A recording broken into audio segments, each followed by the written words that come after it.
when I say sarcasm, that's what I use. I use humor as a coping mechanism, and I honestly don't me mind. too. That's why my life's a joke. No, we're past the kid joke section. Raising a well-behaved child in this world requires strict discipline and punishment. Today, we will look... No, we will not.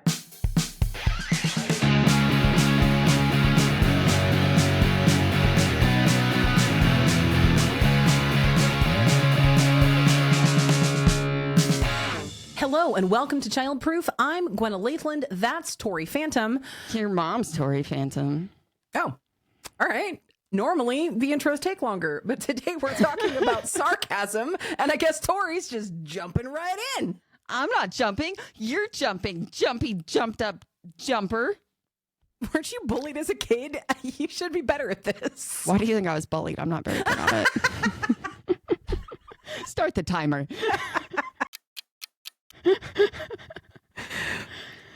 What's in the script?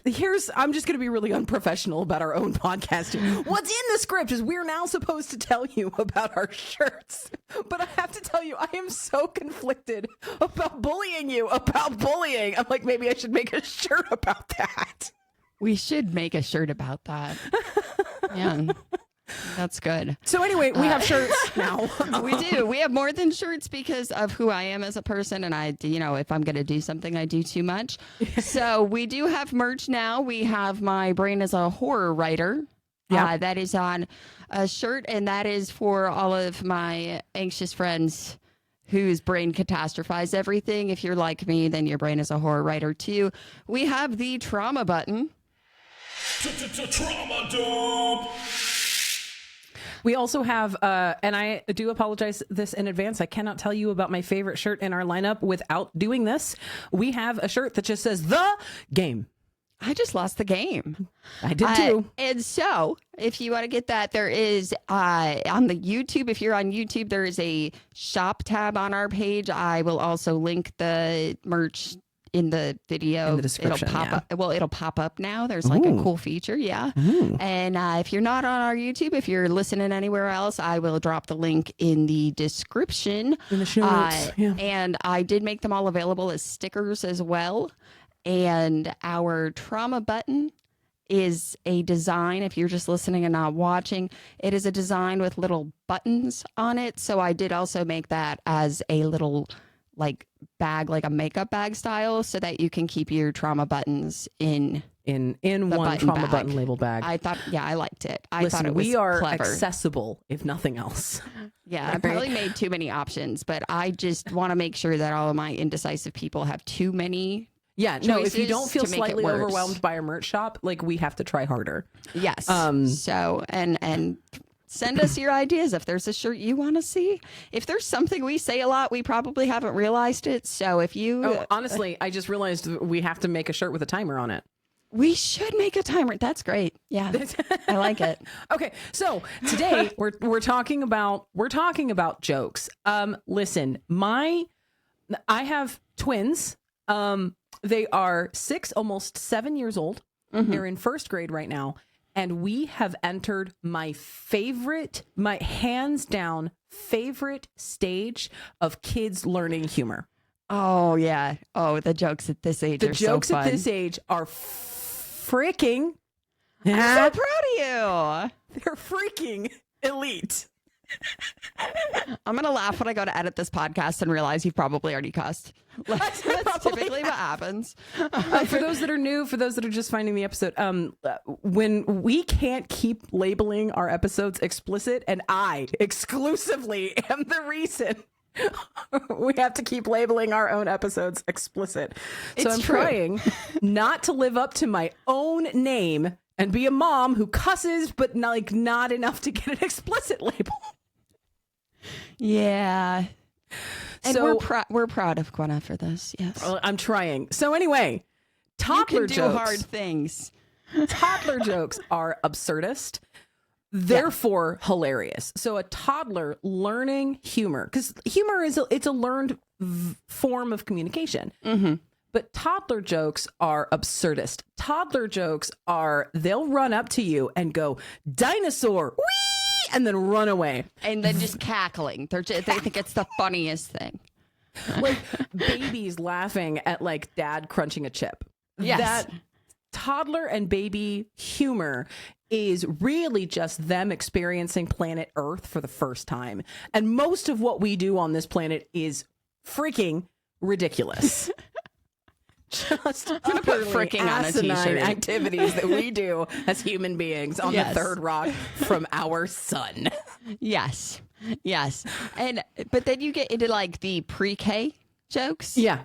And they're not good. They're horrible. And it's the first time they tell you the joke, it has the same charm as a toddler joke. Yeah. But the thing is, when they're in the pre-K to kindergarten age, you're going to hear that joke on repeat for a year. And it wasn't funny the first time. You like gratuitously laughed, not realizing what you've just done to yourself. And then you get the, I don't know if you've gotten this, but I've gotten this from my kids. The, did you think that was funny? Yeah, I did. Why didn't you laugh then? I was laughing in my head. And just for reference, especially since we do have some child-free listeners, when we talk about these torture methods of jokes, what we're talking about is, why did the chicken cross the road? Why? Because it saw a napkin and it had to kick the napkin. So it kicked the napkin, but it was on the road and then it was going across and the napkin, it got kicked. What? But they're all like that. But it is funny the first time because you're going, what? But then they somehow remember that entire story. They do and it again. you just keep hearing it. Though I do say there is a joke from when my middleest was in that age range. Mm-hmm. And it was always funny. And we still hear it sometimes. Like we've kept it around. And I want you to know it's objectively not funny. Okay. But it's also hilarious at the same time. Are you ready? Yes. Knock, knock. Who's there? Banana. Banana who? Banana. Listen, the only reason I'm laughing is because you're right. That is objectively unfunny. It is whatever the opposite of funny is. But I know what kid said that. Yes. And that just makes it like, because you know her delivery. Yeah. It is Banana. banana. Yeah. Complete with a squeak. Yes. It's the squeak that makes it funny. Uh-huh.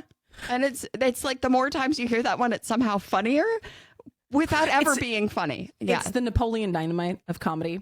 Like, Yes. no part of that movie is funny, but it is still one of the greatest comedic pieces on the face of the planet. I don't understand how it works, but it does. Right.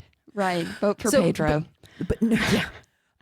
That dance is still elite choreography. Yes, absolutely. Our millennial is showing. First through third grade jokes, though, are elite. Yes. Comedy. Yes. Stand-up comedians, the pinnacle of comedic performances, wish they could be genuinely as accessible, entertaining, and amusing as third grade jokes. Yes, because it's in that age that they're so observant, and so they will say the funniest thing without realizing how funny it is. Yeah. So are we going to gratuitously use our own podcast to tell you a whole bunch of jokes? Because the reason all of this started is my first graders have entered actually telling me funny jokes. So every single time we have dinner at the dinner table, which we don't have dinner at the dinner table every night. Sometimes we do different things. But dinner table is now joke night, and I live for it. Can I tell you how much more we've been eating at the table? Because, oh my God, they might tell me a joke worth something. I love that. See, there is the downside, though. If you have a kid who really likes joking, I just personal experience, maybe don't buy them a joke book because they will spend 20 minutes reading every joke out of the book to you. And eventually it's not funny anymore. But what is your favorite? Not your favorite. That's too hard. But give me a joke. Let's go joke for joke here. Okay. Okay. What's red and smells like blue paint? What? Red paint. That low in your chest chuckle always hits, right? Okay. Are you ready? Yeah. I couldn't tell why the ball was getting bigger. Then it hit me. The snort is also. Why did the teacher, or I'm sorry, what did the teacher say when the clock struck 2? What? No, hands are not for hitting. That's a good one. That's like a layer joke for the gentle parenting crowd. Okay, this is a 2-part joke. Are you ready? Okay. Why did the chicken cross the road? I don't know. To get to the dummy's house. Knock, knock. Who's there? The chicken. That one shouldn't have got me, but it did. What's the toilet's favorite flavor? What? Butter. I'm going to tell that to my kid later. Okay. Why can't a Tyrannosaurus Rex play baseball? I don't know. They're dead. I'm quickly realizing there is a pattern to the jokes that our children are telling us, and I'm beginning to wonder if there's cause for concern here. It's because of the jokes we're telling them, too. Right, I know. Like, this is, again, if humor is a learned behavior, why are our children's jokes so dark? Okay, this one's not dark. What is a recliner's favorite beverage? What? Cherry cola. No, it's okay. It's not as dark, so it's not as, All right, last one. Okay. Do you have one more? I have one more, and this one, my kids don't get this one yet, but this is one of my favorite jokes because it cracks me up it's not a good joke. Okay. I'm already laughing at it. I'm so good at this. What kind of cell phone service do they use on Hoth? I don't know. AT-AT. That's so niche. It's not even your niche. You don't like Star Wars, Tori. But I know Star Wars. I have a tauntaun tattooed on my wrist. Oh God. Okay. We're gonna end on one that's not. This is the last one. Okay. Why does a hummingbird hum? Why? It doesn't know the words. Send us your favorite jokes your kids have told you. Childproofmail@gmail.com. Our next email roundup episode, we will do a joke section. We want to hear your jokes. Even better, you will be featured in an exclusive video on the Childproof YouTube of just a collection of our kids' best worst jokes. Oh, I like that idea. So we'll make an exclusive video. We'll drop it here in the next couple weeks because we do got to give time for folks to email those to us. But we will make an exclusive bad worst kid joke video over on the Childproof YouTube. And also, if you send us emails and you don't want your name used, just write that in the email. We're really respectful about that. Yeah. So if you don't want your name said, that's fine. Just let us know. We're big into consent. But human speech is learned first by copying, by emulation. Right. Babies learn by watching you move your mouth and then trying to figure out how to get their mouth to move like your mouth. There's a bunch of science that we have figured out about how people learn to communicate verbally. Sarcasm and humor is learned the same way. It is learned first through copying the people around them. Mm-hmm. I often say, unironically, that sarcasm is a love language. It should be stated, I 100% do not believe or buy into the concept of love languages. Yeah, the history there is rough. So when I say that, I am not supporting the love languages, but I will show you that it's a term that we understand. So I will show you that I love and understand you by being sarcastic and making jokes and sending entirely too many index cards. Yeah. Would you like to tell the story of the index card story? So here's the thing. If you're friends with Gwenna, you have to be very careful. Because if you ever just say that you've run out of something, you're not asking for it. You're just mentioning it. It's venting.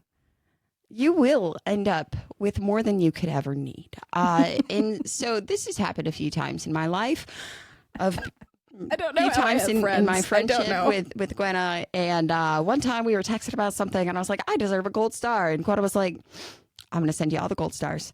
So anyway, I have like a 8-pound bag of gold stars, something like that. I There's sent them so 10 pounds of yeah, gold stars. there's- I didn't even know there's you so could many. send poundage of gold stars Yeah. until I found. I still have them. My sister-in-law did use them to prank a coworker once, though, a handful of them. as is a just use for Yes, 10 pounds of gold I think so. stars. I keep them because you never know when you might need them, honestly. And then when Gwenna's book came out, there was some deal. If you pre-ordered it or whatever, you'd get these stickers. And I was like, I want your stickers. And Gwenna said, you want stickers? And I said, your stickers. Oh, you want stickers? Your stickers. I'll send you some stickers. I want your stickers. Uh-huh. Okay. So menacing. Anyway, so like 10,000 stickers. Not hers. I didn't get those. Possums and rent.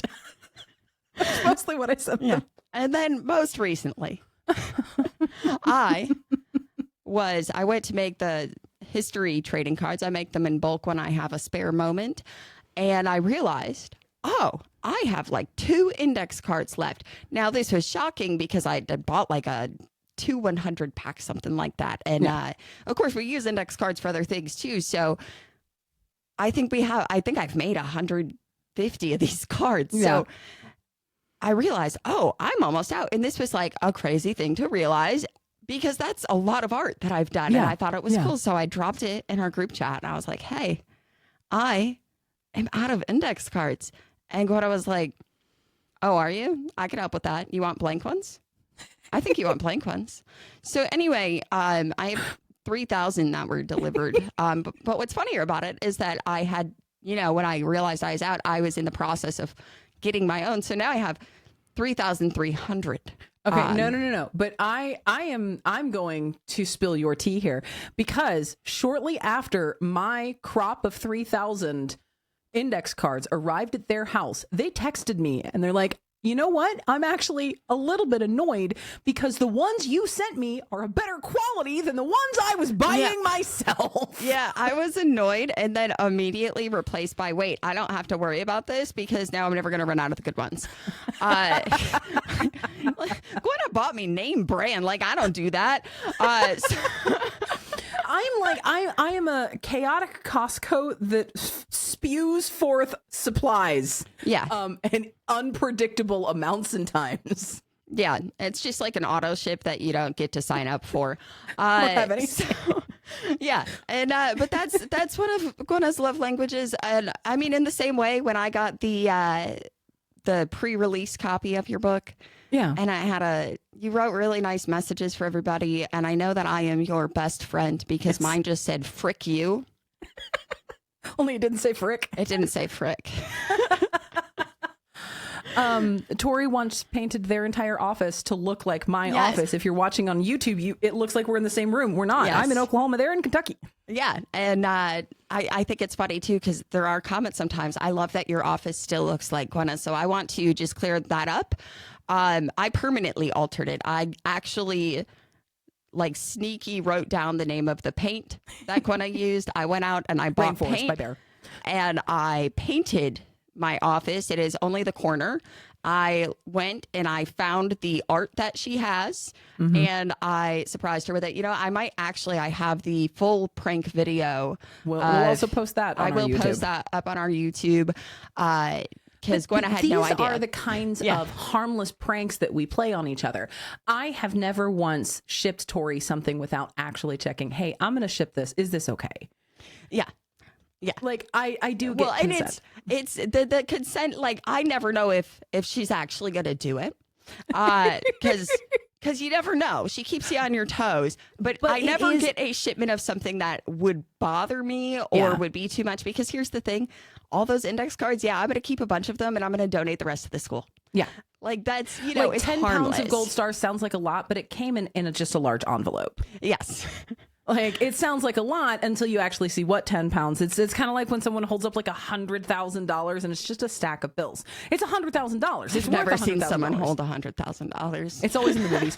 I don't watch movies. But this is the type of harmless, when I say sarcasm, that's what I use. I use humor as a coping mechanism, and I honestly don't me mind. too. That's why my life's a joke. No, we're past the kid joke section. I do not mind when kids try on humor as a coping mechanism and sarcasm. Now, I can see how that would feel like I'm encouraging them to be disrespectful. I'm encouraging them to participate in bullying culture. I speak fluent sarcasm, but it's a nuanced form of communication. And For even me. as adults who are good at it, sometimes you mess up. Yeah, no, I've Yeah. absolutely gone too far. With people that I'm close to, with people on the internet, I made a joke and someone's like, that's actually not funny. Here's a laundry list of reasons why you miss so hard you're not even in the same field. Ooh, you're right. I'm sorry. Yeah. Ooh, I did not think of any of those things. Oh, I'm just going to delete it. It's not a dirty delete. I'm going to straight up say I was wrong. I was wrong for that. I'm Stan and I was wrong. I'm singing my Stan wrong song. Yeah. And I like to watch the sense of humor develop. But there is, I think, that not all sarcasm is disrespectful. No. And it really depends on context, time and place, and a little bit delivery. And that's the hardest part to learn is the delivery. yeah. I mean, in my house, we have a saying, it's funnier when you explain it. Like it's funnier when you explain it, but that's only the first part of the saying. It's funnier when you explain it because I probably won't get it until you do. And that's just we just stay missing the point of the joke here. Yeah. And so that's a regular part. But when it comes to sarcasm specifically, and I am the worst for this in my house, I miss tone all the time. And so one of my kids will say something sarcastic and I'm like, oh, did I do something wrong? And they're, no, Mom, I'm just joking. And I'm, oh, okay. Thank you for telling me I missed it. And so it's now a part of the joke is that Mom is going to miss it. Yeah. I find, and this is, again, it's a nuanced conversation and a very thin line to walk. But I fully believe that learning sarcasm, that learning to apply humor to make yourself feel better, to regulate yourself, is a part of bully proofing our kids. Yeah. I'm not saying that we should be our kids' first bully. No, wrong, false, stop. But I am saying that allowing them to try their sarcasm on me, willing to be the silly person who sort of absorbs, yeah, Mom's silly. Mom did this thing again. I'm fine. I'm fine with them learning how to tease me because then we can discuss, did we go too deep? Yeah. Was it too soon? Did we go too long? Was it the right joke, but the wrong time and or place? Like, if they're trying it on me, I do not view it as disrespectful because I am also fully able and aware to say, oh, hang on, that you meant that to be funny. I know that, but that was actually mean and that hurt my feelings a little bit. You didn't mean to, and I'm not mad. Yes. But I need you to know that was not an okay way to say that. I have very similar conversations here. And I think that it's a good thing for them to learn because if you don't teach it to them, that's how you end up with someone who is just kind of unfortunately mean. And how long can you excuse that for? Like, we've all met someone who's trying to be funny and they're just mean all the time, and you're trying to be empathetic, give them, you hold space for it, and then you're like, I know you just keep hurting my feelings. I don't like this. And that's one of the things with the younger ones with the sarcasm is the time and the place. And it's sometimes you don't have the time to tell them it's not the time and the place, but you have to make it.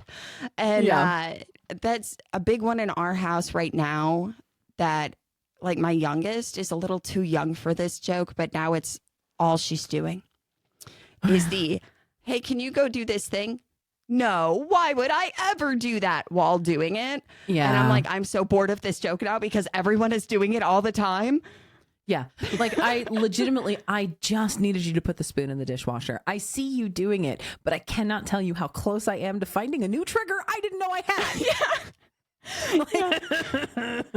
Yeah. Yes. And that is the cost of helping your kids learn sarcasm. We are really struggling right now as my kids sort of experiment with this in the going too long, too hard, or too far. That's what she said. It's when the joke turns into teasing via repetition. My husband, this actually came from my oldest. So it's just because we've got, older kids. I'm not talking about my 6-year-olds here. I'm talking about my damn near 18-year-old.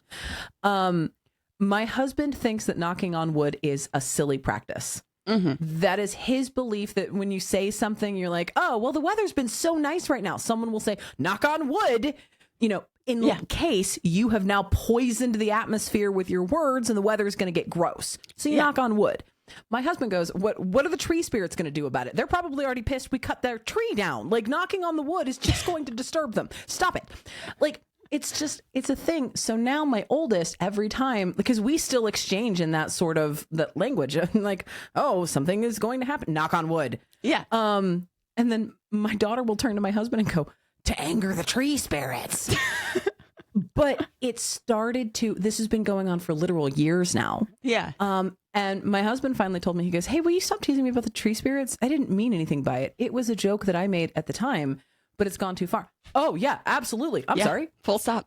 Full stop. Full stop. Yeah.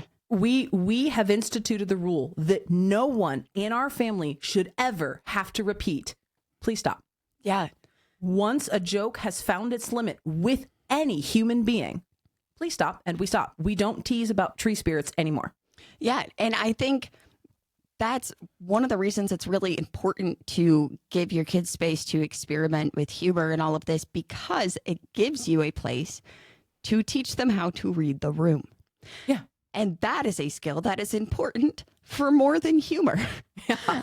And so I remember maybe last year, my middleest, who is kind of, in that zone of figuring out sarcasm.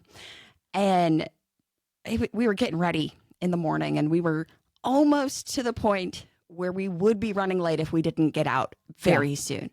And so I was doing those final checks, and I was like, okay, like, is your backpack packed? Do you have your lunchbox?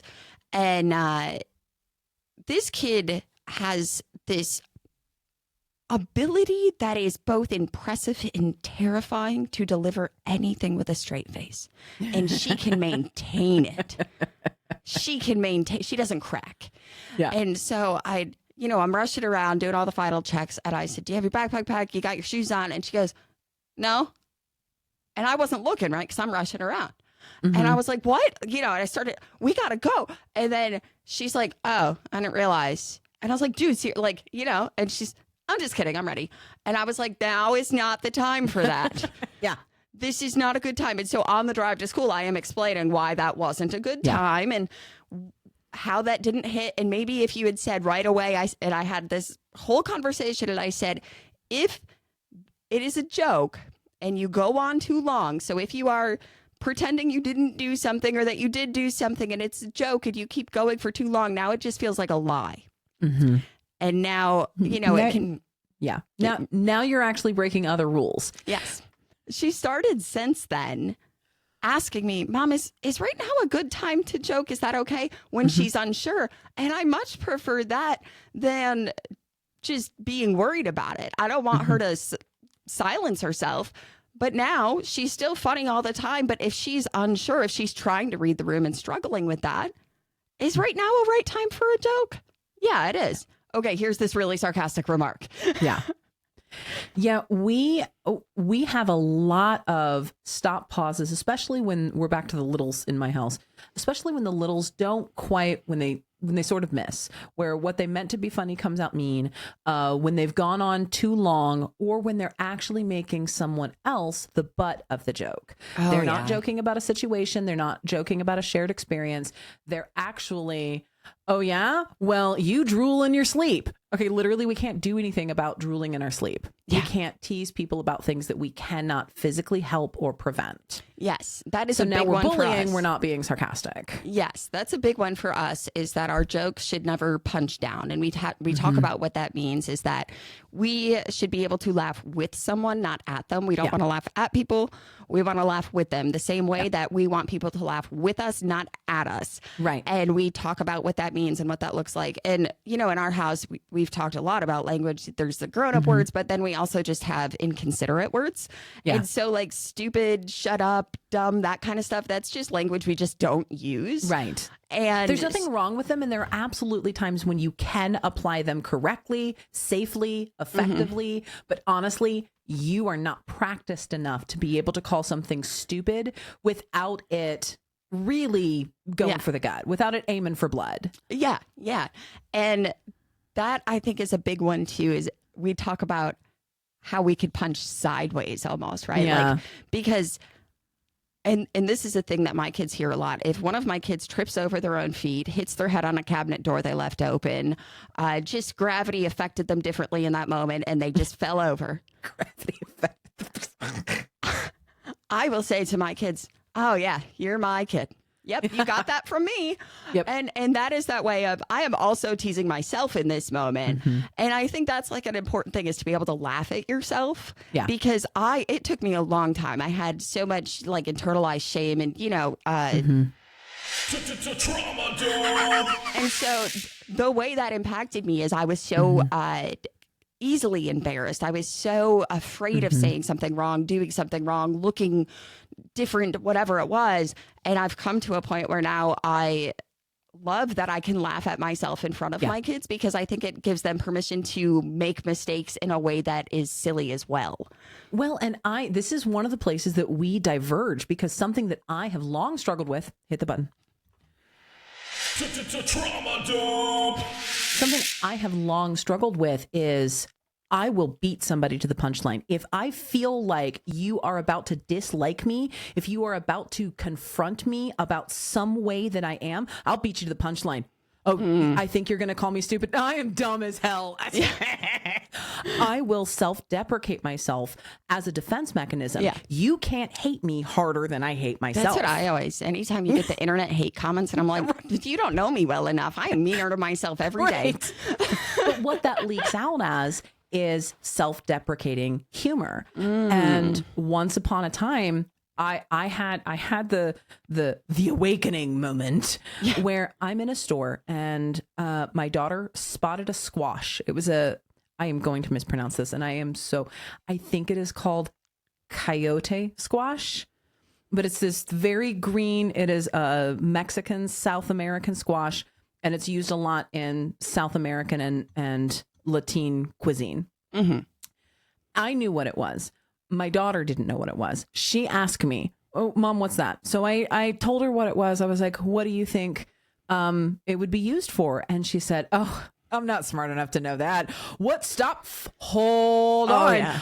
Oh, yeah. I taught you that. Oh, no. Oh, I've punched down at myself so much. You think it's okay to punch down at yourself? Yeah. Beep, beep, beep, beep, beep, beep. Yep. That hurts. That hurts, huh? Yeah. I have to reevaluate my relationship with myself because my kid is learning to see themselves the way that I see myself, and I don't see myself in a good light. No! I was using humor to regulate, but I taught you wrong. No, stop it. Stop it. Cram those words back in your mouth. Yeah. Yep. Let's talk about how we build our self-esteem. Right. Now, that's for me, when I'm teasing myself about things, it's really like in the same way that when my kid is falling over something that they shouldn't be falling over, and I'm like, oh yeah, you're mine, because again, they get that from me. Well, and there's this line. You can absolutely admit your own flaws through humor without tearing yourself to pieces with it, which is what I was doing. It's where it went sideways. Oh, right. I was too far too long, and no one stopped me. Yeah. And I think because that's the thing for me is like, you know, everyone has like that moment they think back on and they still cringe at that embarrassing thing they did. Yeah. I have like found a way to move past it. And it is through being able to laugh at yourself. Yeah. But here's the thing. I'll tell you a story. A few years ago, I was on a plane and you know me, I don't like to sit. And so by the end of the flight, I was really antsy. And so the second we were allowed to stand up, I just kind of went to stand up right away. forgetting that the ceiling is lower on the plane. Overhead, yeah. So immediately knocked my head hard enough that my glasses flew off of my face and landed in a stranger's lap. That is objectively funny. That is hilarious. And this stranger was laughing, right? And I think years ago, I would have felt really embarrassed. But now we were laughing together about this, and he hands me my glasses back, and then we're waiting to get off the plane, and I am struggling to get my backpack strap on. And he just laughed. He leaned forward and helped me with that too. And so it was like this hilarious thing where I was just a mess on a plane. But when I got home and I told my family this story, you know, I could see that almost secondhand embarrassment of like a, you know, and I said, I love that both of us have a hilarious story to tell from this. Yeah. Because this person wasn't judging me. They're a person who has surely done something silly too. Maybe not knocked their glasses off their face by hitting their head on an airplane ceiling, but something. Well, and that's something that this happens a lot in both of our households. I can guarantee this, but we talk a lot about empathy first. Would you like it if? How would you feel if this same thing just happened to you? How would you feel if someone made a joke of you falling over? You'd be cool with it? Okay. How do you think that person feels? Are they giving, I liked this joke and thought it was funny and we are laughing together? Or are they giving, I'm feeling embarrassed and I wish people would stop looking at me because I feel bad because I did that. Yes. Even if I know it's silly, I feel bad. Like we look at, read the room, kid. Yes. And because again, there is the nuance there. If I do something incredibly silly around people who know me well, I'm more likely to think that's funny than in front of a group of strangers. You know, that is part of it. And it is, okay, think about what happened after you see how the person is feeling. Yeah. And I think we've all had that moment with someone or other where you see someone you love fall or do they do something silly and then you go, are you okay? Yes. Can I laugh then? Like, like, are you, if I need to die on the inside, all right? Yes. Can I do that? Or do I need to go elsewhere? I will give you space if you need me to give you space. I'm totally going to laugh about it. They don't have to do it in front of you. It's the equivalent of when you hear your toddler fall and everyone holds their breath because you know if you react, do not make eye contact. If you react, they're going to react, but you have to wait to see, was that a regular bump or an ouchie bump? Yeah. Wait, okay. Are you okay? Can I laugh? Cool. I will say that I have noticed that as all of my kids have gotten older, I've got 6, almost 7, 17, almost 18, pre-gaming now looks really different. When I say pre-gaming, I'm talking about doing the prep work before you go into a place. Yeah. So it was once... And it still is for the littles a little bit, but this is tapering. And it does not happen with my oldest at all. But it is no longer, you know, hands to yourself, hands in your pocket, give yourself a hug. We use our inside voices. Like those things, we've done it. We've pre-gamed every building we've ever walked into so much. The lessons are sinking in. So now our pre-gaming is... We're going to the doctor's office. The doctor might be silly, but it's your job to stay serious. The doctor is going to be silly to help you feel better. But if he asks you a question, you can't give a silly answer. You have to give a really real answer. And that's important. Yes. We're going to a play at the community theater. At the show, we are respectful and we are kind and we thank people for all of their hard work, even if we didn't think the show was very fun to watch. In the car, all of it. Just let me have it. Yes. Roll into it. Like it's law. Yeah, I think it's funny. It's one of those things when you're a kid, you don't understand why you're told like, wait till we're in the car. And then you're an adult and you're like, oh, because kids don't understand the time and the place. Wait till we're in the car. Yeah. Mm-hmm. Yep. Not every conversation is meant to be a public conversation. I saw that lady's underwear was on display for all of Act 2, and no one could get her attention to fix that. I saw it, but we're not going to talk about it in the lobby, kiddo. We're going to talk about that in the car. Yeah. Yep. And yeah, but how we teach time and place has a lot to do with pre-gaming and giving those scenarios wherein before we walk in, This is not an opportunity. This is a serious place. This is a place you can 100% be silly. We're going to grandma's, depending on which grandma we're going to. Absolutely. Absolutely. She'll take it and give it right back. Depending on where we're going, it will determine the type of jokes we could do. Can we have dark humor in this place? I don't know. We'll see. Because that's the dark humor. I mean, I think that ties into time and place, the pre-gaming of it, and also the coping skill version of it. Yeah. And because the humor as a go ahead. I just realized something I want to say, but go ahead. Okay. That's when we talk about humor as a coping skill, I think there is a pre-gaming to that too, because not everybody can make the jokes. And for some people, it is too big of a pain for them that they're not ready to joke about it. And so if it's just a you thing, that's an easier thing to do. But if it's affecting more than one person, maybe keep that to yourself, read the room. And that is, I'll tell you a fun story that one of my favorite therapists I've had told me once, because when I go to therapy, it's like a stand-up comedy thing. Yeah, you know, I win therapy. Make my therapist laugh every time. But one time my therapist said to me that humor is a great coping mechanism. But just like any healthy coping mechanism, if you do too much of it, it is not healthy anymore. You know, if you work out, logical with the therapy. If you work out and exercise, that's a healthy thing for your body. But if you don't listen to your body and you overdo it and you're hurting your body to exercise, that's not healthy anymore. That's the example she gave me. And I was like, but I'm so funny. See, I have had a completely different learning curve because for the first time, I have a stress giggler. Ooh. My son gets the stress giggles. And at first, I did not recognize, I had never before encountered a person that I recognized as stress giggling.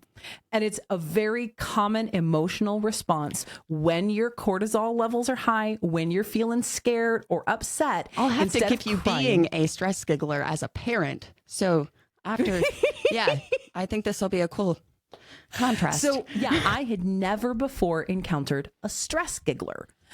And my son is a stress giggler. When he gets upset, yes, there are absolutely times that he will have all of the standard, predictable, I knew to expect reactions. He has thrown things, he has hit, he has screamed, he has cried. He's 6. That's baked into the cake. But when he was about 4, all of a sudden I would be like, dude, this is not okay. We need to discuss this very sad choice. And he looks at me and goes, oh my gosh. Time slowed down. I saw red. I was like, I'm going to go to jail today. I was so immediately triggered by my 4-year-old giggling at me. I was like, it was one of the only times. It was so melodramatic, but I was like, Jack, my husband, Jack, come in here. Watch this child. I need to go. I need to walk away. I had to go take a damn walk. I was so mind blown that this boy just giggled at me. I did not know parenting is such a journey, isn't it? You learn so much about yourself. Keep in mind, I have already written a parenting book by this point in my parenting life. And I was like, I'm done. I gotta go. Yeah. So how did you learn to deal with it? First of all, a lot of research. Oh, stress giggles are a thing. Okay. He was not being a dick to me. He does not have the mental capacity or emotional understanding to be a dick in this way. It wasn't disrespectful. It was an overwhelm. Okay. No, he's okay. And so now when I recognize, and it is a really good marker because my son does have a range of emotional response. When I realize we've gotten to giggles, we are moments from full breakdown. Moments from no more words are going to work. No more actions are going to work. We are going to have to spend the next inordinate amount of time calming us back down, regulating our entire nervous system. Stress giggles are the last stop to a meltdown or a breakdown, depending on those words mean different things for different communities. But stress giggles are, oh, we need to stop and change tack. It's going to go poorly here in just a sec. So for me, I now have an understanding Yeah. For now, this could 100% change. But right now, if we're stressed and he's giggling, we need to change something or it's going to go poorly for all of us. Yeah. From an adult stress giggler, it's going to stay the same. It's fine. No, that's a thing that I have had to, and I've had conversations about this with my kids because sometimes like things will go terribly wrong. And it's when I end up in this Yeah. overwhelm and there's like too much and someone has accidentally poked someone else in the eye, with a, I don't know. I'm not going to finish that sentence. Moving on. Never mind. So it's one of those things, especially when there's a conflict that happens. And Yeah. so I have told my kids, and it's while it's happening because someone will be crying or hurt or something crazy is happening. And I'm sitting here as the Yeah. parent, as the one in charge, the responsible one. and but I'm not laughing. It's like, I know. and so I've told the kids, like, I don't think this is funny. I'm sorry. I can't help this. I get overwhelmed and this is how my body reacts sometimes. And because I've always been open about it, like they're never offended by it. They just understand like everyone experiences things differently. And I have to try. But the funniest thing about it is that sometimes it helps break tension. Yes. Because Yeah. if I start this weird giggle that I'm not trying to do, it will break the tension and now my kid is laughing and I'm like, I didn't mean to do that, but here we What's are. wrong with it? Yeah, we absolutely use there's stress giggling, and a lot of times that comes from, I'll fully admit, I've missed some cues that led to the stress giggling. I probably could have changed course and communication styles somewhere between that, but I am a human being who, again, as we said, messes up. I don't know if we count didn't that do one it. as a cuss. It was almost there. It was half a one. It's a That's half good. one. Yeah. Good job. I'm a human being who messes up. And I'm okay with admitting that. So the stress giggles are typically a really good way for me to stop. But I will 100% weaponize getting my kids to laugh after we've crossed over. If we're in a high emotional state and we need to fix this, we need to calm down, we need to regulate again. Yeah. If I can get you giggling, okay, you're done. You're fine. Yeah, we still have to do some recovery. We're not ready to talk about the problem yet, but you're fine. You're giggling. And I actually use, don't you giggle at me. You're mad. Don't you giggle. You stop. You suck that laughter back in. Don't you do it. No And joy that's- allowed in this house. That's what Yes. I'll say. And no, and that's if they're screaming. If one of the kids is screaming and then another one has something happen. And there was a time a couple years ago that one of my kids was just having a really hard time. And I just want to scream, Mom. I said, then scream. And she's like, really? And I was like, yeah, let's get on the chairs at the kitchen table. We'll scream together. And I invited the other kids to join and they were like, what? And it just broke all the tension and everyone stood on a chair and no one could actually scream. We were laughing so hard. I had a great breakthrough. I was working with my girl child and I did the thing. Don't you laugh. You're mad at me. Don't you laugh. And she was mad at me because I wouldn't let her wear a particular dress that was sleeveless and dang near sheer. And it was 32 degrees. That's why she was mad at me. How dare you? I know. And she didn't want to wear a cover. She didn't want to wear an under. She wouldn't take any of the compromises because it wasn't about the dress. She was very tired. We should not have been having that conversation at that moment. Yeah. And she got mad, but now I can't put you to bed because I can't put you to bed with cortisol levels through the roof. I have to calm you back down and regulate you. Yeah. So we're working on it. Don't you laugh. Don't you do it. And she laughs. And then she goes, Mom, what? Stop. Stop what? Stop making me laugh. I need to be mad and you can let me be mad. You are completely correct. I love when they just tell you, I need to feel this right now. So one of my kids recently was like, I just need to lay in my bed and cry right now, Mom. I was like, all right, that's fine. I'll be here when you need me. But I love too when they call us out for the jokes because that's something they learned. And there is one joke that is off limits in our house. Okay. Mm-hmm. For the parents. Oh, yeah? Our kids have barred us from this. We cannot respond with, hi, hungry. I'm Mom. It angers them so much. Yes. We can't do that. And we also can't, I stubbed my toe. Want me to cut it off? Can't do that. Off limits. And we respect the boundaries. Yeah. I am pretty sure I'm about to get grounded. We have something similar. They'll say, I'm hungry. And I'll say, hi, hungry, to which they are supposed to respond, I have hunger. Okay. I don't know how that started. It's objectively a bad joke, but it just is. Yeah. And it's was like a great. reflex. Yeah. It was great for my oldest. It never bothered her. But I am quickly sensing I may self-censor myself here rather than wait to push the boundary to the point that they feel they need to correct. Because especially the girl child, hi, hungry. I have hunger. Okay.